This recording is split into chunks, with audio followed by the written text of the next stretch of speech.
এতটা মানে সহৃদয়বান তারা, যার কারণে আমি আজকে আসলে মুক্তি হতে পেরেছি, এটা আমি অস্বীকার করছি না। আমি আসলে ভাইয়া তখন তো বুঝিনি যে আমি এত ভাইরাল হয়ে যাব বা আমাকে সবাই চিনবে।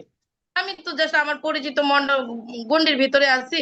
আমি পোস্ট করি, আমার পরিচিত জনরাই লাইক কমেন্ট করে, বাহিরের কেউ তো আমার পোস্ট দেখতেছে না, তাই না? জাস্ট এই জন্য। মনে করেন না যে সরকার এই বিষয়গুলিকে আহ মানে হস্তক্ষেপ করার কারণে, হস্তক্ষেপ না হোক, সরকারের বর্তমান যে বিচার ব্যবস্থা এটি থেকে আপনি সঠিক বিচার পেয়েছেন বলে পরদিন আপনি মুক্তি পেয়েছেন?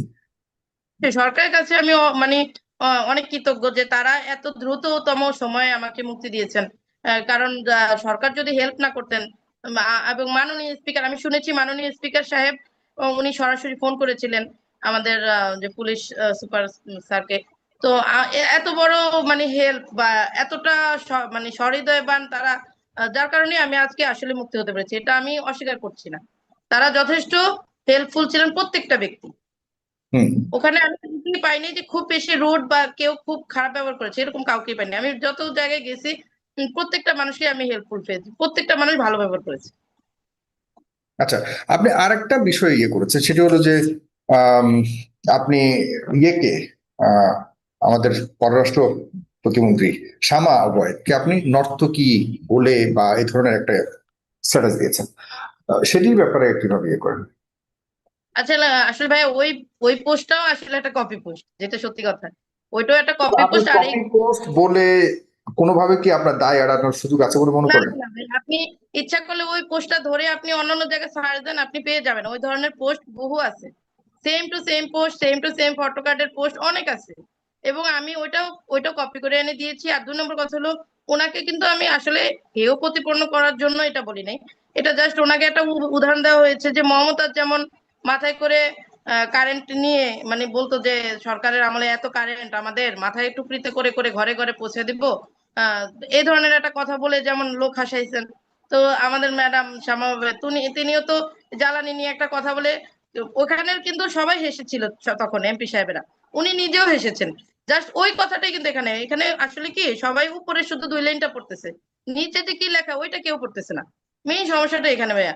ওইটা যদি পুরাটা পড়ে তাহলে কিন্তু এই ধরনের কথা আসেই না, যে এই কথাটা কেন আসছে। নর্তকী এখানে বলা হয়েছে মমতাজ, তাই না?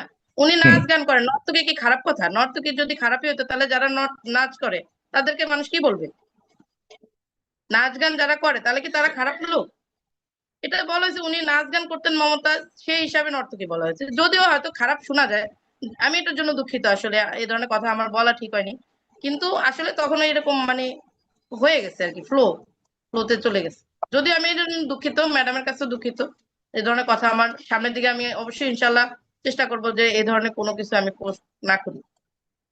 তার মানে আপনি এই সকল পোস্টের মধ্যেই নিজের আহ, মানে দায়িত্ব বা অবহেলার একটা বিষয়, দায়িত্বহীনতার একটা বিষয় আপনি নিজেই ফিল করছেন, অনুভব করছেন। জি জি জি। আমি আসলে ভাইয়া তখন তো বুঝিনি যে আমি এত ভাইরাল হয়ে যাব বা আমাকে সবাই চিনবে। আমি তো জাস্ট আমার পরিচিত গণ্ডির ভিতরে আছি।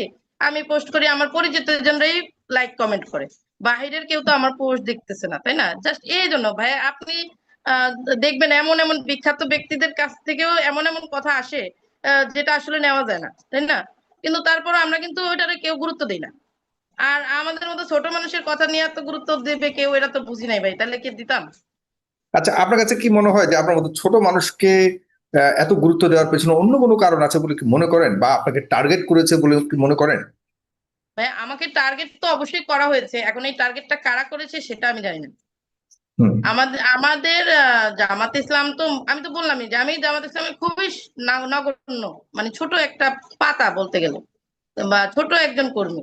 আমাকে নিয়ে এত কিছু জামাতের মাথা ঘামানো, আমাকে চিনি বা কয়জনে এখন না মাত্র চিনলো। আমাদের আমির সাহেবকে আমাকে চিনতেন না, আমার যে ভোলার যে জেলা আমির তিনিও তো আমাকে চিনেন না, এখন না মাত্র চিনলো।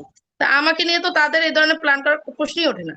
এখন আমার বিরুদ্ধে হয়তোবা যারা মনে করেন, আমি তো পোস্ট গুলা কাদের বিরুদ্ধে দিয়েছি? দিয়েছি তো সরকারের বিরুদ্ধে, দিয়েছি তো বিএনপির বিরুদ্ধে, যে ধরনের পোস্ট আমার আসছে। তো অবশ্যই যাদের গা জ্বালা করবে তারাই তো এটা নিয়ে বিরুদ্ধে মানে তাদেরই তো গা জ্বালা করার কথা, যাদের সমস্যা, তাই না ভাই? এটা তো স্বাভাবিক সেন্সে বোঝা যায়। যদি জামাতের গা জ্বালা করতো তাহলে না তারা আমার বিরুদ্ধে লাগতো, কিন্তু যাদের গা জ্বালা করেছে তারাই লেগেছে। তো এই লাগাটাকে আপনি কিভাবে মূল্যায়ন করছেন? এটাকে আসলে লাগানোটা স্বাভাবিক, তাদের তাদের ভালো লাগে, তাদের দল তাদের খারাপ লাগাটাই স্বাভাবিক। আমাদের দলের সম্পর্কে যখন উল্টাপাল্টা কথা বলে আমাদেরও খারাপ লাগে।